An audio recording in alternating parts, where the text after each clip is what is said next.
Halo, selamat sore semuanya. Sore Sore, Bu. Bu. Sore Sore, Bu. Bu. Hai, Selamat sore, Bu. apa kabar? Alhamdulillah Bu. Apa kabar, Bu? Sore Bu. Hai. Where Yang are lain, you today? yang lainnya bisa tolong on cam dulu nggak?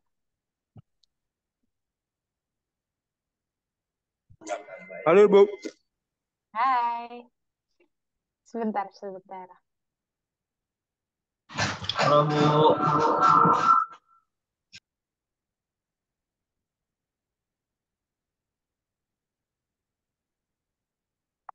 Halo.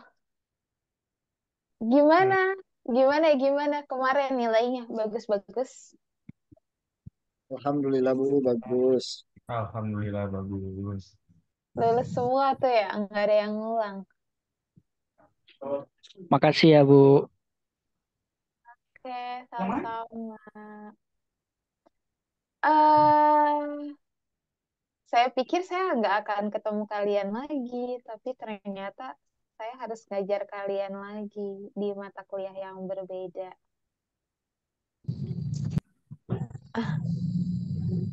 Syahrul Seneng katanya banget bisa. kangen. Kita juga belum siap berpisah Bu. Oke. Eh, BTW, ini kan udah bukan bukan mata kuliah bahasa Indonesia lagi ya. Jadi kita ngobrolnya bisa nggak terlalu baku kayak kemarin.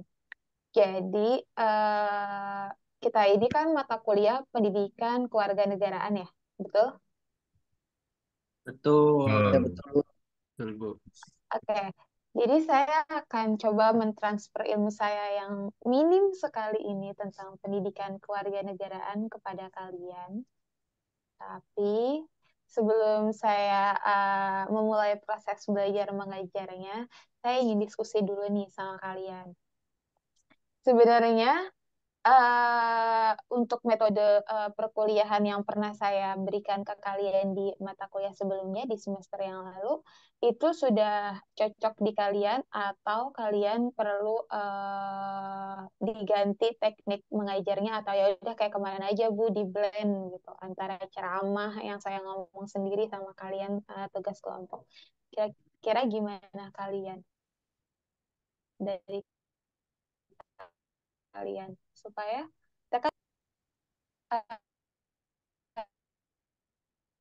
kalian lebih nyaman yang mana tuh?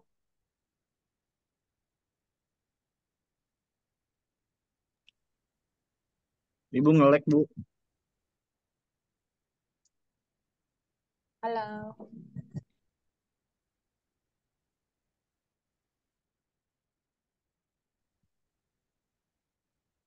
saya terlihat terdengar jelas? Tidak. Bisa Ngelek, Bu. diulang Bu? Ya. Putus-putus ya, Halo. Bu, suaranya. Putus-putus, Bu, suaranya. Bisa diulang Bu? Oh, oh, oh, oh. Oke, sebentar saya ganti hotspot dulu. Bentar ya.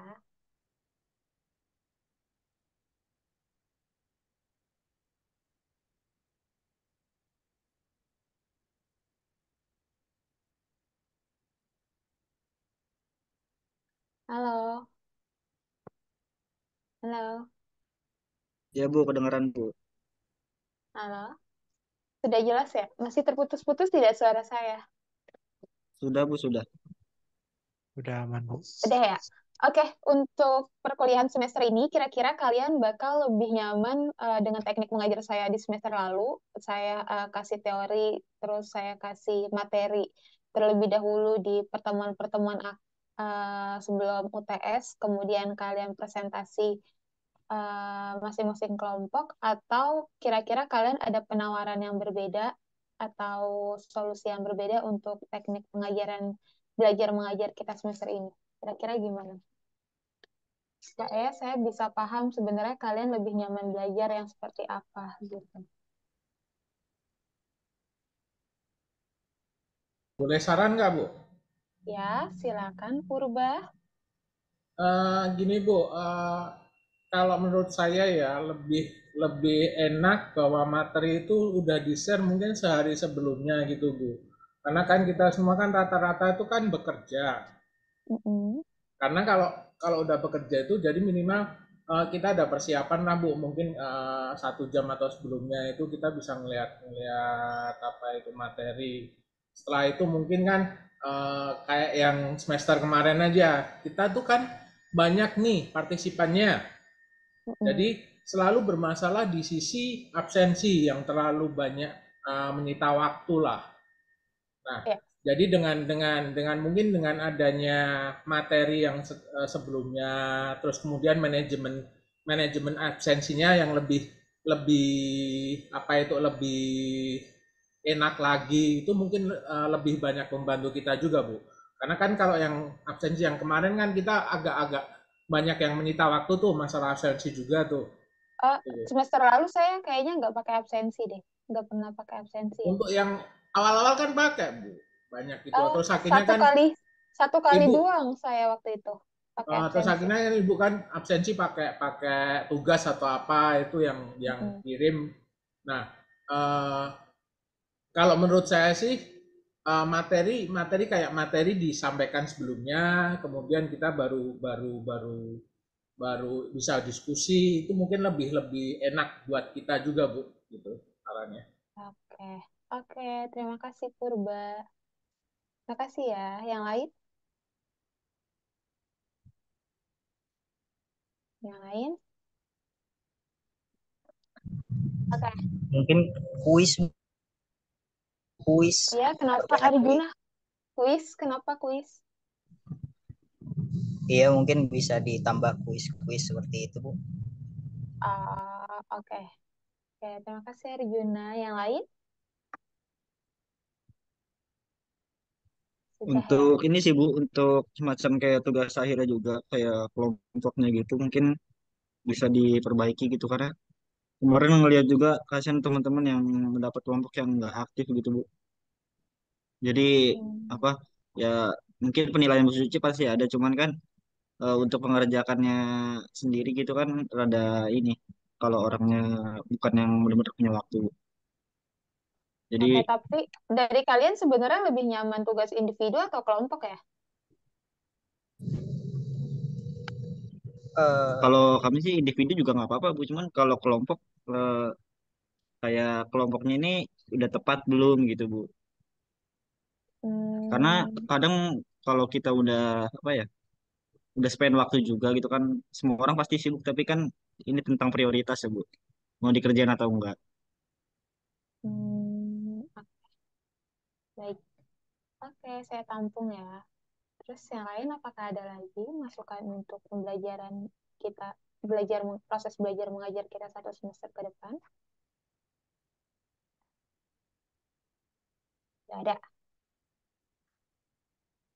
Oke, kalau nggak ada, berarti kita sepakati untuk absensi sama seperti semester lalu, saya tidak akan mengabsen satu-satu nama kalian di setiap pertemuan saya, namun tetap saya akan memakai parameter untuk absensi karena itu sebuah bentuk persyaratan dari kampus. Jadi mungkin saya akan mengasih tugas pertemuan, tapi tugasnya tidak serumit seperti semester yang lalu. Akan saya kurangi bobot tugasnya sebagai absensi kalian. Kenapa harus pakai kayak gitu? Ya balik lagi supaya ada sebuah pertanggungjawaban di setiap pertemuan perkuliahan kita yang kalian ikuti bersama saya. Kemudian untuk UTS dan juga UAS tentunya take home. Dan kemudian untuk bobot penilaiannya absensi 15%, kemudian tugas dan atau kuis sebanyak 30%, kemudian UTS 25% dan UAS 30%. Bobot penilaiannya seperti itu. Kemudian uh, saya akan coba men-share beberapa buku rekomendasi yang akan kalian pakai selama perkuliahan kita kali ini dan menjadi buku rujukan perkuliahan kita. Yang pertama adalah terdengar jelas ya suara saya? Yang pertama adalah buku Pancasila. Ini adalah karangan salah satu dosen saya terdahulu. Kalau kalian pernah dengar yang namanya Azumardi Azra, ada yang pernah dengar nama beliau? Jadi buku ini diberi pengantar oleh Profesor Azumardi Azra dan ditulis langsung oleh Pak Ubaidillah dan Abdul Rozak, dosen Pancasila dan Pendidikan Kewarganegaraan saya di UIN Syarif Hidayatullah di masa-masa S1 saya. Di buku ini kita akan belajar bagaimana HAM, hak dan kewajiban sebagai warga negara terlaksana sebagaimana mestinya. Kemudian, selain buku Pancasila ini, saya akan merujuk pada sebuah teori kenegaraan, sebuah teori yang terkenal di dunia, yaitu Negara dan Hegemoni milik Antonio Gramsci. Ada yang pernah dengar nama Gramsci sebelumnya? Ada? Coba yang ada raise hand. Ada yang sudah pernah membaca Antonio Gramsci? Oke, tidak ada. Jadi Gramsci ini adalah salah satu filsuf. Kenapa saya merujuk pada buku Antonio Gramsci yang judulnya Negara dan Hegemoni, karena di dalam buku ini kita akan membahas tentang yang namanya bagaimana negara menghegemoni rakyatnya dan bagaimana rakyatnya memiliki ruang dalam sebuah hegemoni yang dibentuk oleh negara tersebut. Kemudian, selain Antonio Gramsci, Negara dan Hegemoni ini bukunya, kalian bisa ada buku rujukan pendukung, yaitu buku Julia Surya Kusuma, judulnya Ibuisme Negara. Buku ini sangat bagus karena kita bisa melihat pandangan perbedaan penerapan Pancasila dalam dua pemerintahan yang berbeda, bahkan tiga pemerintahan yang berbeda, yaitu di masa-masa Orde Lama, Orde Baru, dan juga Reformasi. Ketiganya tertulis di sini dalam fokus kajian gender. Jadi kita bisa melihat kacamata penerapan Pancasila dari segi gender yang akan dibahas di buku ini.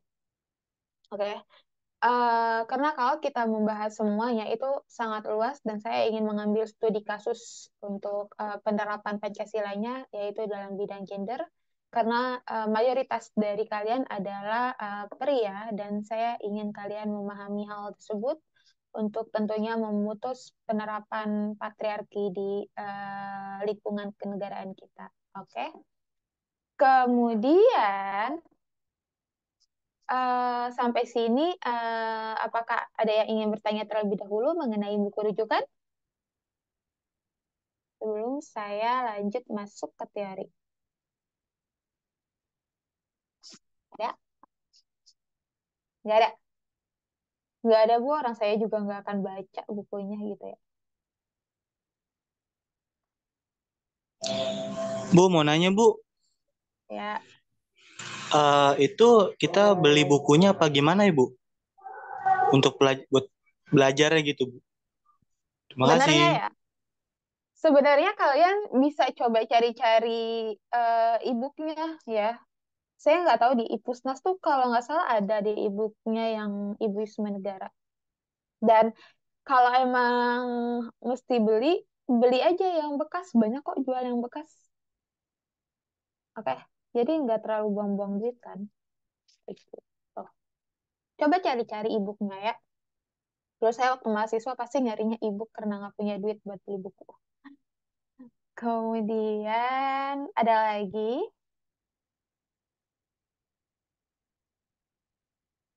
Oke, nggak ada ya.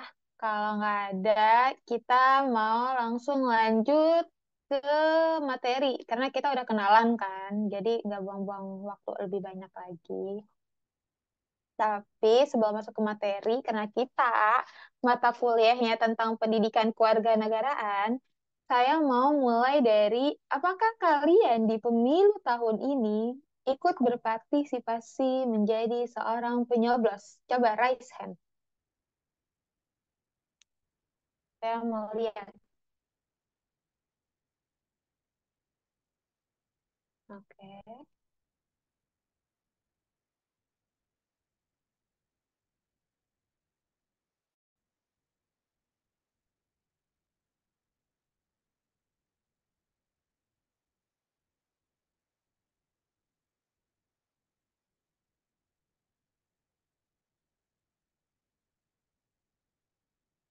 Oke.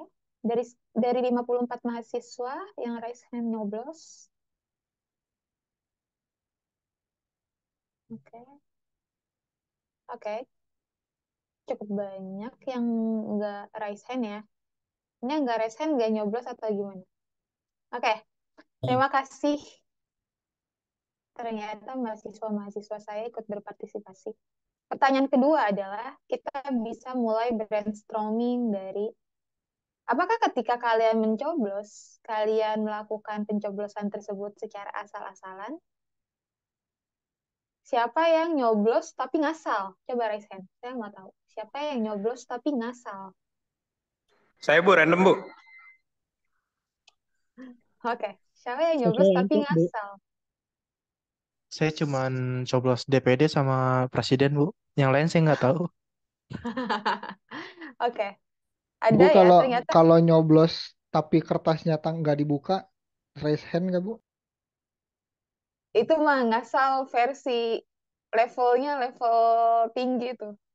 Udah males banget. Yang penting kamu nyelup tinta kan biar dapat promo gitu. Saya lebih ribet ngelipet kertasnya, Bu. Oke. Ternyata Makanya nggak banyak usah dibuka. banyak ya yang nyoblos tapi ngasal.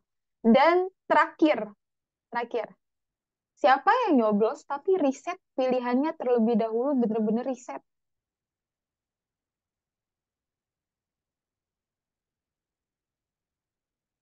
Oke, yang riset bener-bener riset pilihannya terlebih dahulu sebelum nyoblos. Saya mau tahu. Oke, ada Alfi, Ivando, Syahrul, Tengku, Ferdian, Lutfi, Faris, Atta, Randy. Ivando enggak. Oke, ternyata masih ada. Oke, berkurang. Tinggal Alfi, Syahrul, Tengku, Lutfi, Faris, Atta. Oke, oke, terima kasih. Gini teman-teman, ternyata dari 52 orang dari 52 orang di antara kalian, hanya 5 orang yang melakukan riset untuk melakukan pencoblosan suara. Artinya apa? Ternyata di antara kita, ada yang benar-benar acuh dengan melihat teman-teman yang tidak coblos acuh terhadap demokrasi di Indonesia. Ada yang sebenarnya dia tidak mau acuh, tetapi tidak tahu bagaimana caranya agar tidak menjadi acuh dan bagaimana caranya untuk dapat ikut berpartisipasi. Ada yang benar-benar ingin berpartisipasi dalam pesta demokrasi tersebut. Seperti itu. Sebenarnya peristiwa-peristiwa seperti ini sering kita temukan di kehidupan sehari-hari sebagai warga negara atau sebagai masyarakat sipil. Saya nggak tahu, mungkin di antara kalian ada yang bukan sekedar masyarakat sipil atau semua dari kita adalah masyarakat sipil pada umumnya. Seperti itu. Nah, beberapa waktu lalu saya pernah mengikuti sebuah seminar tentang generasi Z dan Indonesia 2045. Ternyata faktanya adalah bahwa problem demokrasi dan politis di Indonesia saat ini adalah tentang acuhnya Gen Z dan juga Gen Alpha yang padahal adalah generasi-generasi emas yang akan menciptakan Indonesia emas 2045. Bayangin, orang-orang yang berpartisipasi tinggi terhadap politik adalah orang-orang yang umumnya sudah tua. orang-orang yang umurnya di atas 40 tahun.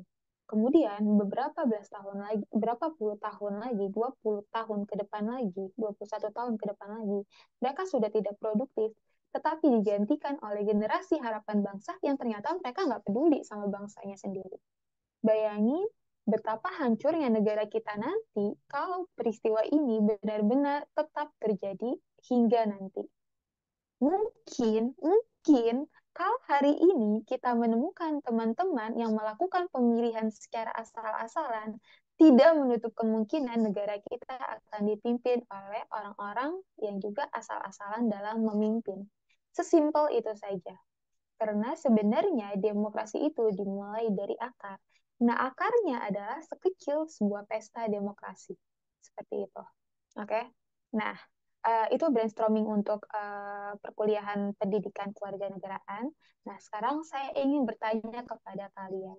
Sebenarnya, ketika kalian mendengar mata kuliah pendidikan kewarganegaraan, apa yang terlintas di pikiran kalian mengenai pendidikan kewarganegaraan? Coba saya mau sebentar.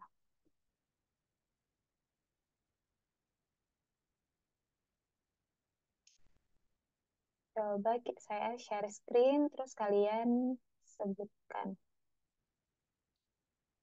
Oke, sudah terlihat?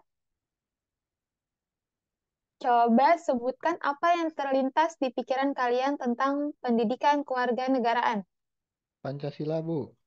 Oke, Pancasila. Nasionalisme, Bu. Sistem pemerintahan, Bu. Nasionalisme, sistem pemerintahan. Kemudian, Undang-undang. Hak Undang-undang. asasi manusia, Bu. oke, Norma, Bu. oke, Nilai-nilai kebangsaan, Bu. oke, nilai-nilai. Kebangsaan. Oke, Demokrasi, apalagi? Bu. Ya, Integritas negara. integritas negara. Ada lagi? BBM, Bu. BBM. Kemudian Politik, Bu. politik. Lalu Sosial masuk nggak, Bu? apa? Sosial. Ya, kita tulis aja dulu. Ayo, apa yang terlintas di otak kalian aja gitu. Apa sih gitu? Saya mau tahu. Berwarga negara. Oke.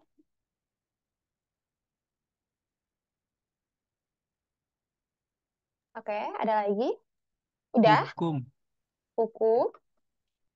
Ayo, kalian belajar PKN kan dari kelas 1 SD. Ya kan? Idealisme. Apa? Idealisme. Oke. Kemudian Ideologi. ideologi. Pendidikan. Identitas, Bu. Identitas, Bu. Identitas. Budaya. Sejarah, Bu, sejarah. Sejarah. Sudah? Udah, Bu. Oke. Jadi teman-teman, sadar nggak sadar, kalian sebenarnya kan belajar pendidikan kewarganegaraan itu dari SD ya. Jadi kalau saya dulu waktu saya ngajar anak-anak SD, ketika mereka belajar PKN, ulangan PKN pada umumnya, mereka tuh semua senang. Kenapa? Karena ulangannya sama, mau dari kelas 3, 4, 5, 6 semuanya sama. Apa coba? Apa lambang negara kita kan? Terus burung Garuda, apa dasar negara kita? Apa semboyan negara kita? Ujung-ujungnya belajar apa? Norma. Seperti yang tadi kalian ucapkan. Sama kan berarti otak kalian sudah terdistrak bahwa sebenarnya pendidikan kewarganegaraan adalah belajar Pancasila, norma, HAM, kayak gitu. Sebenarnya ini semua benar. Yang kalian sebutkan itu benar. Kita belajar Pancasila, kita belajar HAM, kita belajar norma, kita belajar nasionalisme. Tapi sebenarnya ada satu hal yang terlewat untuk kalian pahami selama 12 tahun kalian belajar PKN sebelumnya. Apa? Coba ada yang bisa nebak kira-kira apa? yang itu penting banget, tapi ternyata nggak masuk di logik kalian selama kalian belajar PKN. Yang bisa berpikir kritis tentang itu, apa ya kira-kira?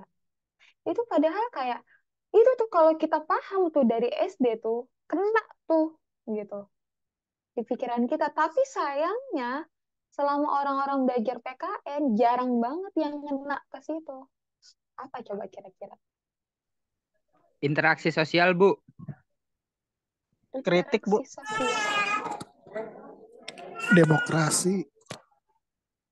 Kritik demokrasi sudah. Oke. Oke, sedikit lagi tadi kena. Cinta negara, Bu. Oke. Jadi sebenarnya yang paling utama adalah relasi. Oke. Relasi. Pendidikan kewarganegaraan adalah sebuah medium yang bisa menjadi relasi antara kita semua. Masing-masing individu, masing-masing rakyat berelasi kepada negara yang merupakan komunitas. Oke. Itu yang akan kita pelajari sebenarnya. Bagaimana relasi tersebut timbal balik dan berjalan dua arah.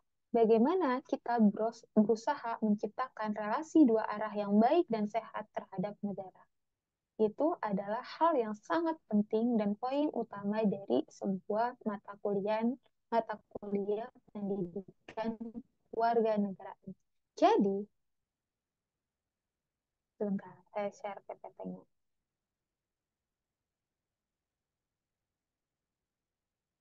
Mana ya? Kok nggak ada sih?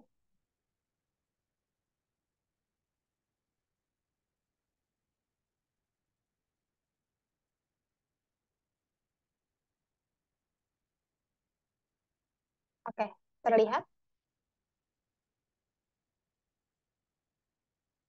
Apakah terlihat?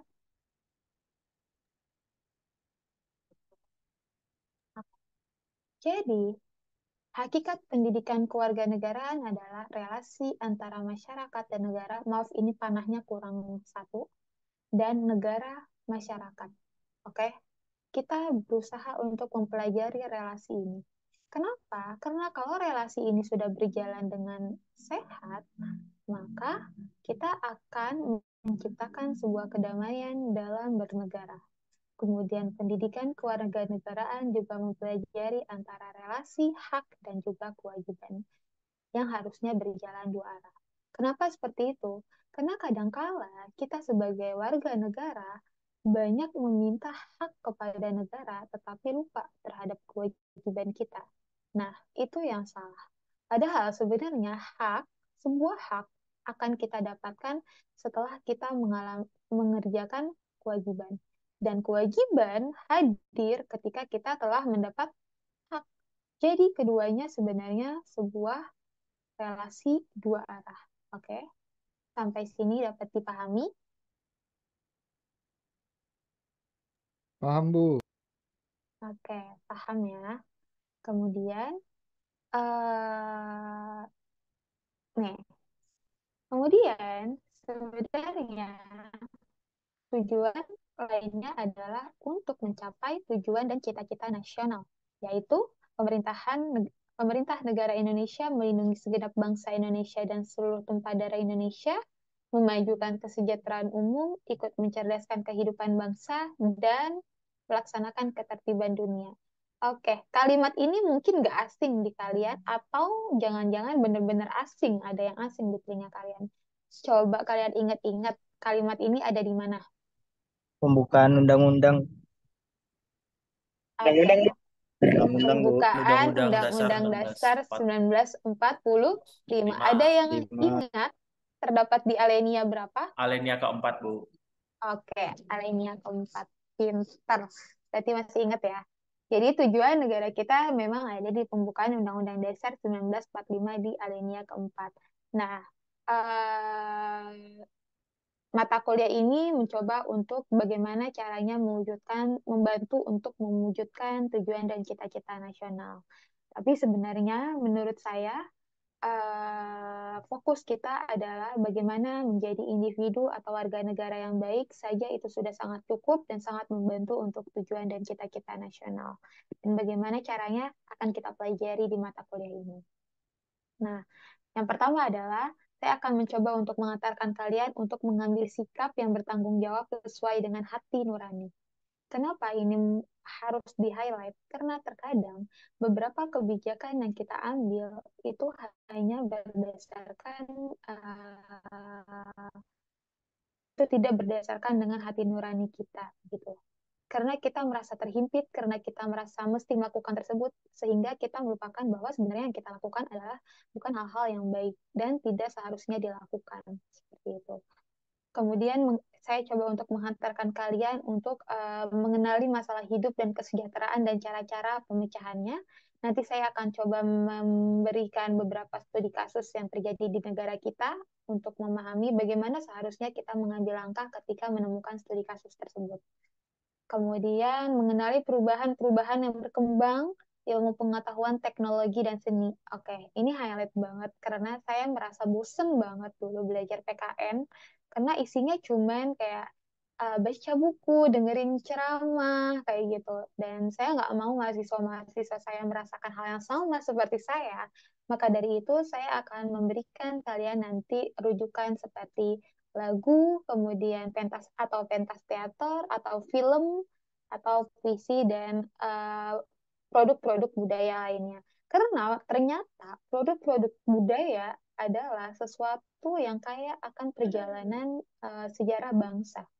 Dan bahkan mereka, semua produk-produk budaya, bisa merekam hal-hal yang tidak direkam oleh teori-teori. Seperti itu. Oke? Kenapa seperti itu? Nanti kita akan coba ulas. Kenapa bisa seperti itu? Kemudian, memiliki kemampuan untuk memaknai peristiwa sejarah dan nilai-nilai budaya bangsa untuk menggalang persatuan Indonesia. Oke, ini penting sejarah dan nilai-nilai budaya karena kita bisa belajar dari sejarah sebelumnya untuk masa depan kita berikutnya.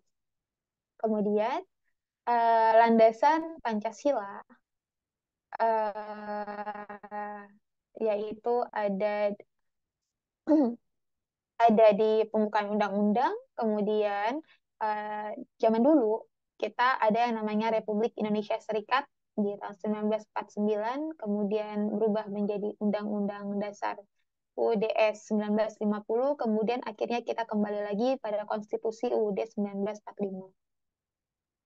Nah, sebenarnya mata kuliah ini umumnya dan tujuan utamanya untuk menciptakan good citizen. Jadi bagaimana menjadi warga negara yang baik. Tentunya memahami sejarahnya, memahami budayanya, memahami culture-nya. Oke. Kemudian ternyata kita mulai masuk ke materi. Kenapa saya tadi buku rujukannya adalah buku Julia Surya Kusuma? Ternyata kalau kalian kaji, Pancasila itu maknanya memiliki pemaknaan yang berbeda-beda di antara banyaknya rezim yang pernah berkuasa di Indonesia. Jadi, di Orde Lama, Pancasila itu diamalkan melalui Nasakom, nasionalis, agama, dan komunis. Mungkin kalian pernah mendengar Nasakom atau Trisila, kemudian menjadi Ekasila, dan pada zaman Orba dihayati dengan P4 atau TAP MPR nomor 2 tahun 1978. Nah, contoh pengamalan yang berbeda, contoh pengamalan Pancasila yang berbeda antara Orde Lama dan Orde Baru adalah di zaman Orde Lama, Pancasila dianggap sebagai sebuah pedoman negara yang pada akhirnya menganggap bahwa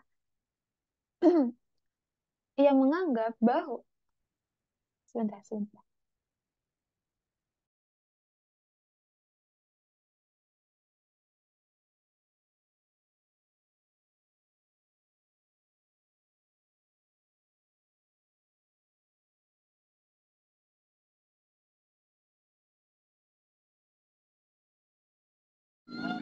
Bu, maaf Bu, Hoiri baru masuk Bu, baru join.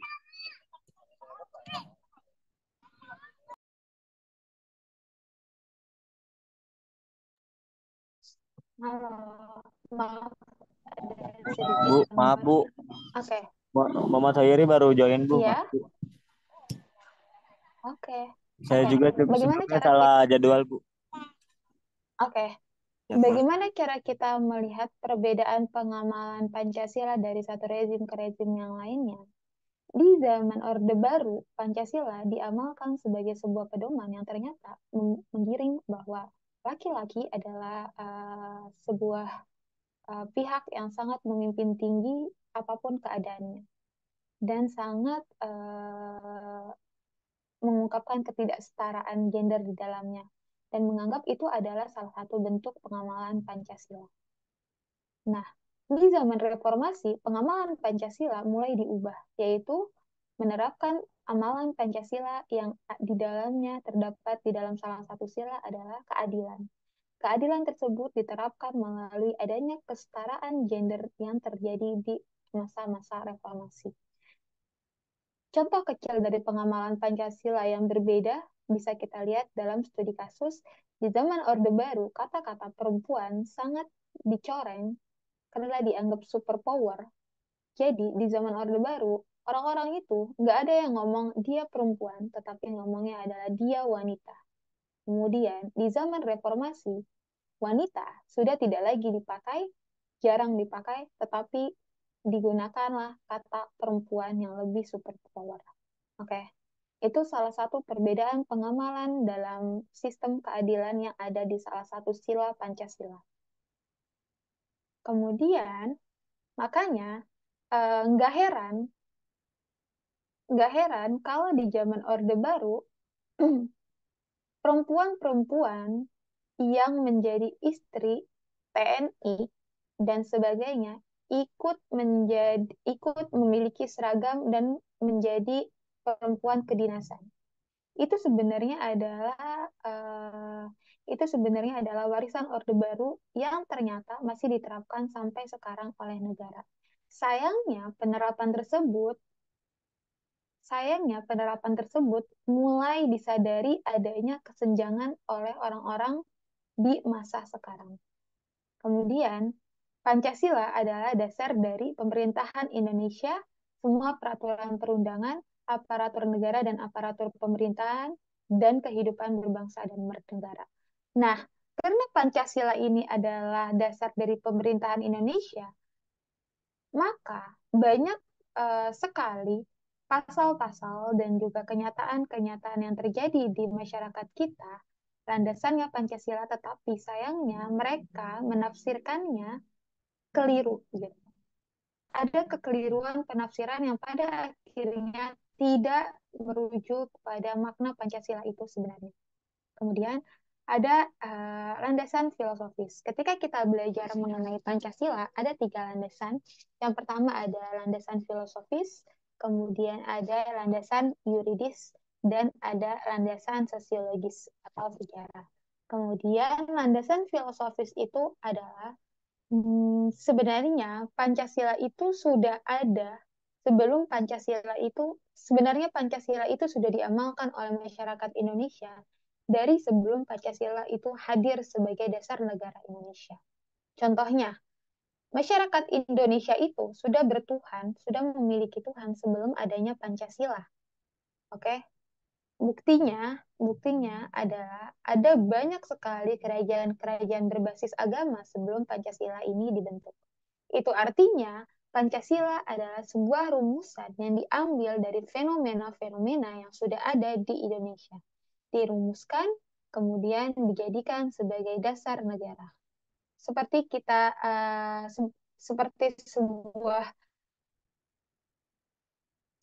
sebuah peneliti yang menemukan sebuah teori, mereka pasti menemukan teori dari hal-hal yang sudah mereka temukan dan sudah ada. Sebelumnya kemudian dirangkum dan tercetuslah sebuah teori. Kemudian uh, landasan yuridisnya adalah pasal 31, kemudian Undang-Undang Nomor 20, kemudian Depdiknas tahun 2006. Landasan-landasan inilah yang membuat kenapa pada akhirnya hari ini kalian mendapat mata kuliah pendidikan kewarganegaraan. Kalau zaman dulu mungkin ada di antara kalian, saya nggak sempat ngalamin, tapi kayaknya 5 tahun di atas saya itu mengalami yang namanya mata pelajaran dan mata kuliah RUPL. Harus menghafal berbagai macam menteri dan sebagainya. Dan sekarang kalian hanya mendapat mata kuliah pendidikan kewarganegaraan. Kemudian sampai sini ada yang ingin bertanya?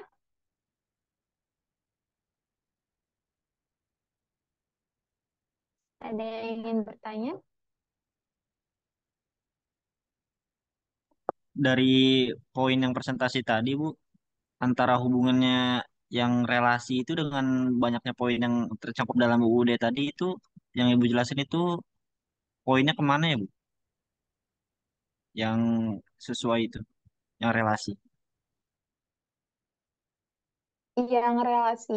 Oke, jadi sebenarnya poin relasi itu adalah tujuan dari pembelajaran pendidikan kewarganegaraan Syahrul. Jadi tujuannya adalah membentuk relasi antara mahasiswa, masyarakat sipil yang tentunya kepada negara. Bagaimana si mahasiswa nantinya eh, bisa menjadi individu yang dapat berelasi dengan baik dengan negara. Itu tujuannya. Seperti itu. Berarti dari relasi tersebut baru penjabaran yang Ibu bilang tadi ya, yang mana poin mahasiswa Iya, itu. betul. Oke, Bu, mengerti, terima kasih. Ada lagi?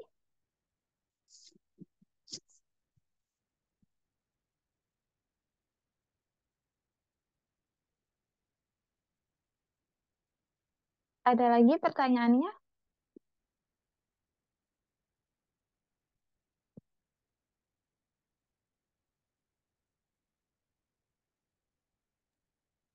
Bagaimana? Ada yang ingin bertanya lagi?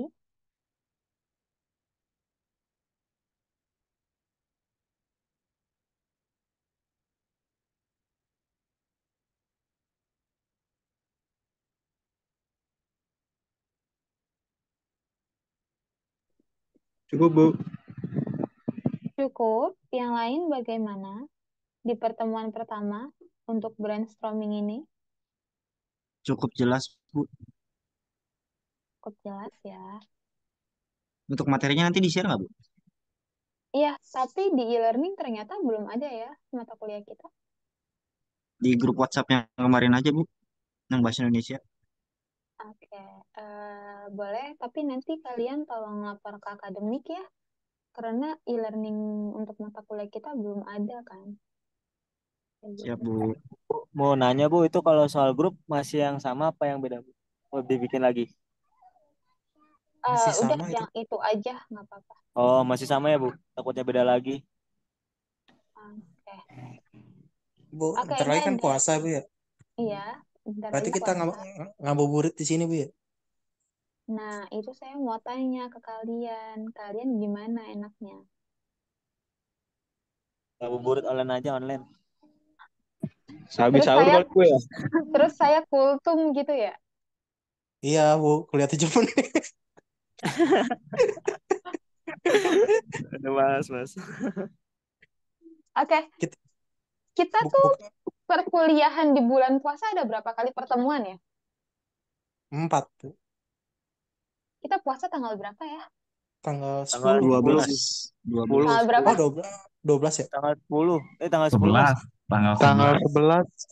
Tanggal 11. Tanggal 11 itu kita udah mulai puasa. Iya. Iya, Bu. Libur Lebaran itu kan tanggal semalam saya dapat kalender akademik. Ini kita sekalian ngomongin itu ya, mumpung pertemuan pertama. Iya, Bu, boleh, Bu. Kita libur itu mulai tanggal 8. Iya, Kan, ya kan? 11 kan kita libur kan, nyepi. iya. 11 libur berarti nggak ada masalah. Berarti yang ada masalah itu adalah tanggal 1 sampai tanggal 6 itu nggak ada perkuliahan katanya. Minggu Jadi tenang berarti, Bu. jadi tanggal 1 sampai tanggal 20 nggak ada perkuliahan kalian. Libur kah, Bu? Saya nggak tahu nih. Pokoknya Berarti ditulisnya sekarang tidak ada perkuliahan aja. Tanggal 1 berarti Di sekarang tanggal sampai berapa, tanggal Bu? tenang ya, Bu? Tanggal Hah? berapa, Bu? Coba. Di tanggal berapa tadi? Tanggal 1 1 sampai 10. April sampai tanggal 20 April itu tidak ada perkuliahan katanya. Iya, Itu ini di untuk kalender semua juga mata gitu. kuliah, Bu. Harusnya sih gitu ya, karena ini kalender akademik kampus sih. Ya, Oh, pertemuan kita Senin itu di 18 sama 25. Iya, berarti pertemuan kita hanya di tanggal 18 dan 25. Oke? oh, Nah, oke.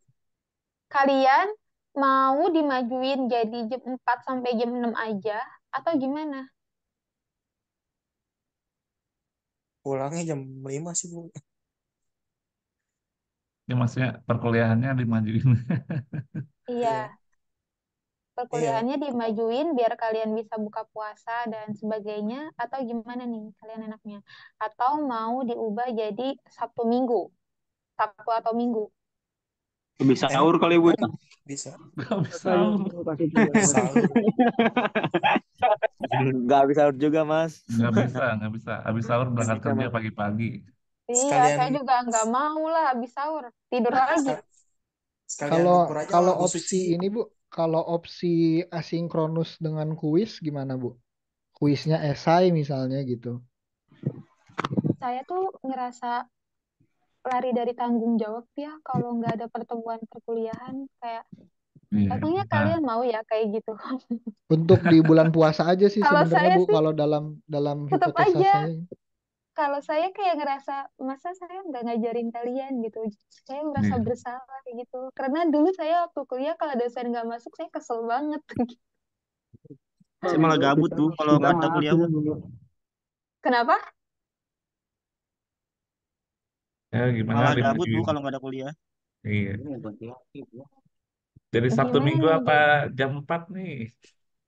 Iya, Jadi voting. kali Mending jam voting 4 yuk, aja, Bu. Jam 4 nggak apa-apa. voting aja sekarang coba yang jam 4 coba. Jam 4 kayaknya Bu. Tar dulu. Saya kasih voting di WhatsApp aja kalau di sini ribet. Kalian langsung buka WhatsApp ya. Ya Bu, sama Oke, asinkronus Bu. Bu. Sama yang tetap Jangan asinkronus. Saya nggak enak. sama yang Masa kultum saya Bu, kultum. digaji untuk tidak mengajar kalian, kan berdosa saya. Tapi kan sebenarnya bikin modul sama itunya kan sebagai bentuk salah satu bentuk tanggung jawab Bu. Kalau saya ini sharing dikit ya Bu ya. Saya sempat ngajar di SMA gitu, ngajar IT. Heeh. Terus ada dua kesempatan. Yang kesempatan pertama kesempatan pas COVID, jadi pada PJJ jarak jauh gitu ya. Kesempatan kedua pas bulan puasa juga. Awalnya emang saya ngerasa juga kayak gitu, nggak ada interaksi gitu ya, jadi nggak ngajar. Apalagi kalau IT lebih senang buat interaksi dan ngeliatin kerjaan Iya. siswanya langsung gitu ya. Tapi eh, ada beberapa siswa yang memang ketika dia asinkronus gitu lebih optimal juga belajarnya karena memang mereka suka baca pertama gitu ya. Cuman nggak tahu ya di sini teman-teman suka baca atau enggak gitu ya. Ya kalau kalau saya sendiri itu cukup membantu untuk menjaring banyak banyak audiens gitu. Apalagi kita kan audiensnya banyak 50-an ke atas gitu ya. Jadi ada yang lebih fleksibel jadwalnya bisa. Mungkin ada yang prefer abis subuh baca langsung ngerjain kuis atau mungkin pas asar atau mungkin malam misalnya abis taraweh gitu ya. Itu buat eh, khususnya di bulan Ramadan lebih enak gitu. Karena di bulan Ramadan kayaknya si rutinitas tiap-tiap individu ini lebih lebih variatif gitu Bu dibandingkan di hari-hari biasa yang notabene pada kerja shift satu shift 2 atau mungkin office hour gitu Bu. Makanya tadi saya sempat Iya kepikiran sih. itu aja gitu asinkronus. Ya mungkin kalau mau ditambahin voting nggak apa-apa sih Bu. Iya, saya coba share ya. Oke. Saya udah share, bisa kalian lihat dan segera voting biar kita tentukan hari ini. Oke? Jadwal jadwal buka bersama kapan? Ya kita nggak pernah ketemu ya, jangan-jangan kalian juga nggak pernah ketemu nih satu sama lain. Jadwal buka bersama pas azan maghrib ya. Belum, Bu. Belum pernah ketemu sama sekali, Bu. Ketemu Arjuna kangen Bu katanya. kuliah itu kan membangun relasi, bukan hanya mendapatkan teori. Gimana sih? Jauh-jauh soalnya Bu. Emang di Kan Jakarta apalagi semua kan? kalau saya dari Tangerang, kan apalagi kan kerja Bu. Sulit juga bagi waktunya. Dulu saya kuliah Saya sambil kadang kerja di luar bisa pulau, Bu. nongkrong bareng temen. Kenapa? Siapa yang di Papua? Kadang di luar pulau kita, Bu. Oh, oke. Udah belum di voting?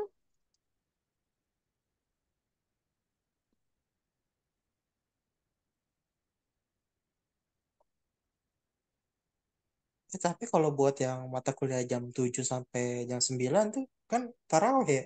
Gimana ya? Kayak terawih aja kamu. Tarawih, Bu. Wis. Ya Bu, saya setiap mau tarawih halangan mulu Bu. Aduh. Nah, ini baru nih. Datang bulan Bisa ya. cari yang lain. Agak lain ini mah. Halangannya dicegat emang ya. Ya kan terawih nggak harus jam 7 sampai jam 9. Bisa terawih sendiri jam 10. Lebih cepat malah kalau terawih sendiri kan. Benar Bu, sama zikir sebelum tidur ya Bu. Iya. Ini teman-teman pada asinkronus semua jadinya. Iya ya, banyak ya. Mungkin solusi Bu.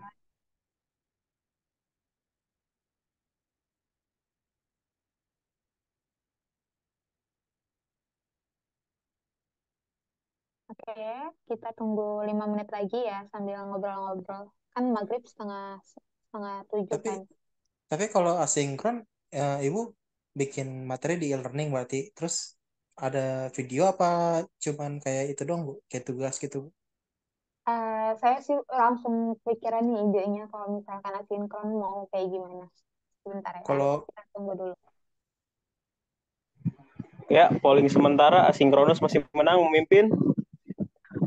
Ya persentasenya 50 banding enggak 50 deh ini mah. 50 Jangan banding ada yang sakit hati. banding apa nih? Banding apa nih? Banding Tapi mata kuliah lain gimana? Kalian baru kuliah saya ya? Iya Bu, nanti kita ajuin juga buat asinkronus Bu. Enggak, maksudnya Oh kalian enggak. baru kuliah hari ini ya sama saya ya? iya, Betul. iya Bu. Oke. Kalau Hmm, kalau untuk asinkron kemarin kita sama ah, Bu Evi Bu. Bu Soal Evi itu siapa? Bu Aljabar Bu, Evi matematika. Aljabar Bu. Iya, itu Beliau cukup seperti sukses apa? Bu. Beliau seperti Beliau apa? itu dia kadang bikin tugas, kadang ada modul juga, terus kadang bikin video di YouTube-nya gitu Bu. Oke, oke. Hmm, oke. Oke, ternyata asinkronus itu banyak ya. Karena banyak yang asinkronus, maka kita putuskan bahwa saat di tanggal berapa tadi? 15, tanggal berapa? 18.25 ya. 18 dan 25 perkuliahan kita akan asinkronus, jadi tidak ada Zoom. Nanti saya akan membuatkan materi dan juga latihan untuk kalian. Karena kalau saya kasih materi doang, saya nggak tahu kalian baca atau lihat materinya. Oke, jadi sebagai bentuk penilaian saya, nanti akan saya kasih tugasnya juga, latihannya. Tugasnya selipin Untuk di materi Bu, biar kelihatan yang baca siapa. Enggak dong, saya mah baik. Materinya nggak harus dibaca. Nanti saya kasih beberapa rekaman video yang bisa kalian tonton dan bisa kalian simpulkan sendiri untuk latihan tugasnya. Oke, seperti itu aja ya, berarti ya. Oke Bu, baik. Ya, mungkin Setuju ya, soalnya berarti. soalnya C4 sampai C6 gitu Bu. Oke, setuju ya, berarti ya, kayak gitu ya. Setuju Bu. Setuju Bu. Oke. Kemudian kira-kira ada lagi nggak yang harus dibahas untuk perkuliahan kita? Ada ada yang ingin ini mungkin saya terlewat. Ada lagi Kalau kontrak belajarnya sama Kak Bu, sama bahasa Indonesia. sama di saya sistemnya nanti pengumpulannya di akhir ya kayak kemarin.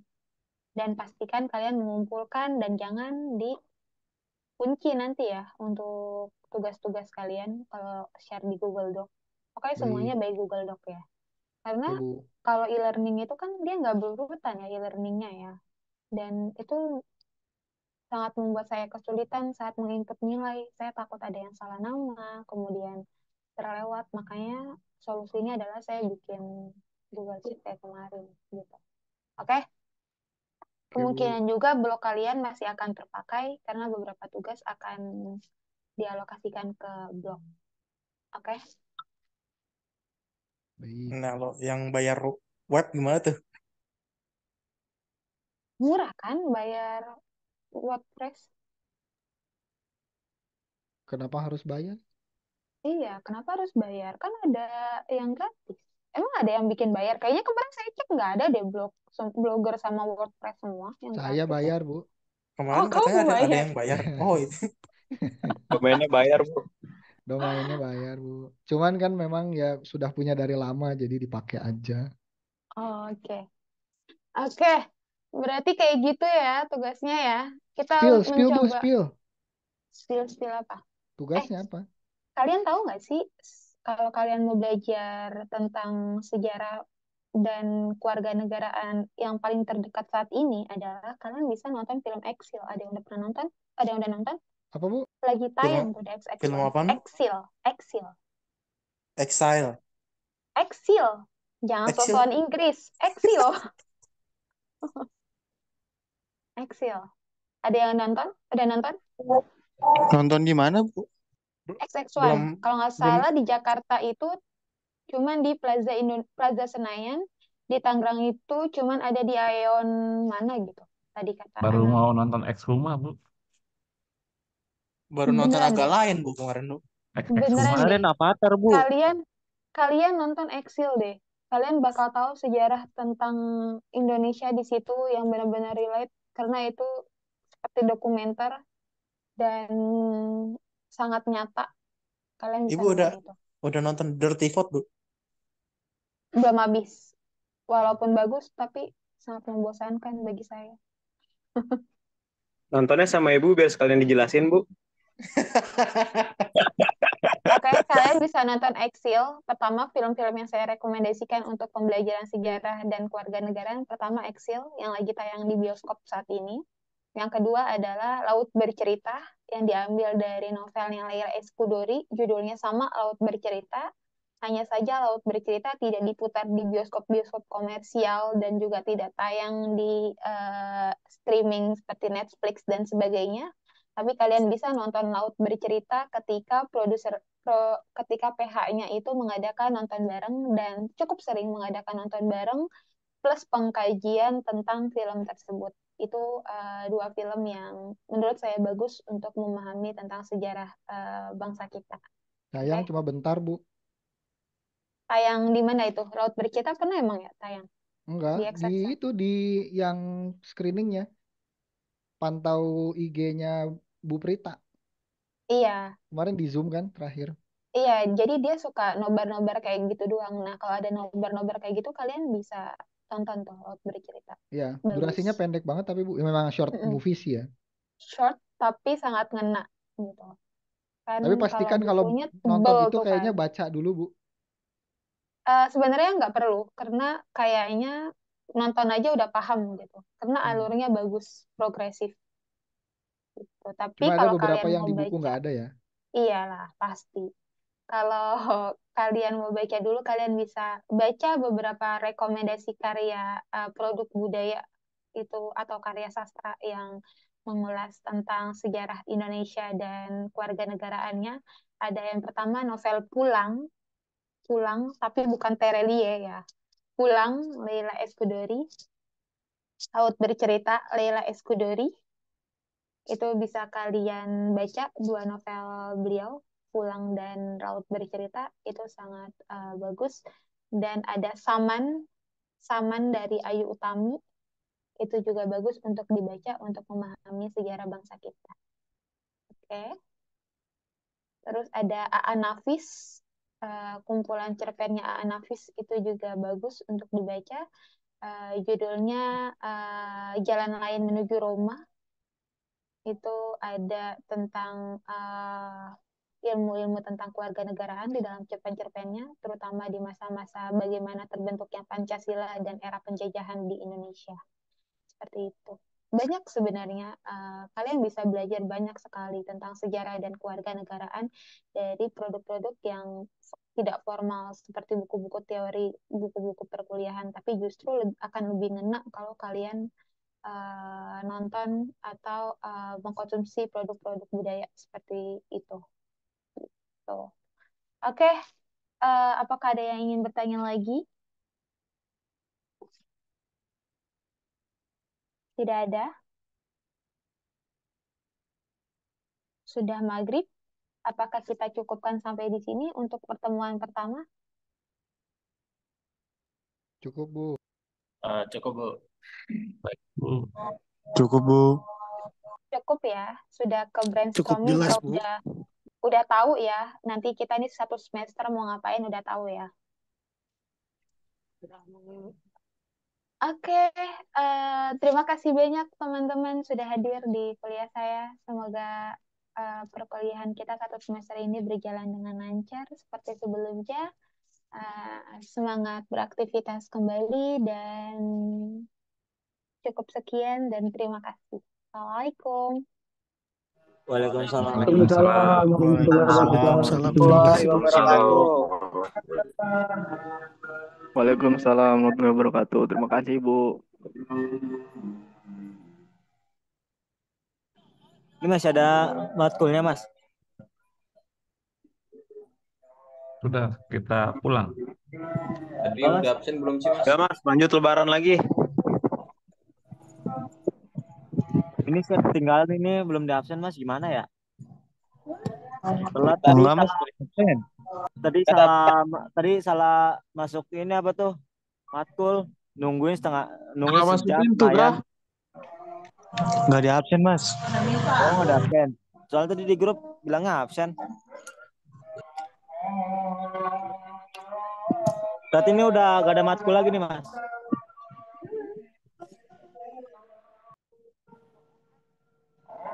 Mas.